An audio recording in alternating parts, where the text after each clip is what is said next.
अगर किसी फिल्म में किसी एकांत लेती हैं, हमारे बारे में जान लेती हैं।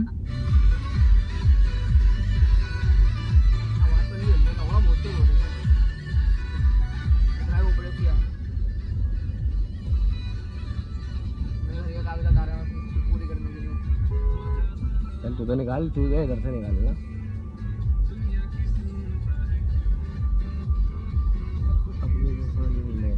रामलीला का मतलब ये था कि पैर बैठ गया अब तेरा, है ना, ब्रेक पे हां ब्रेक बहुत तेज है ना, बस ये होता है रामलीला का मतलब।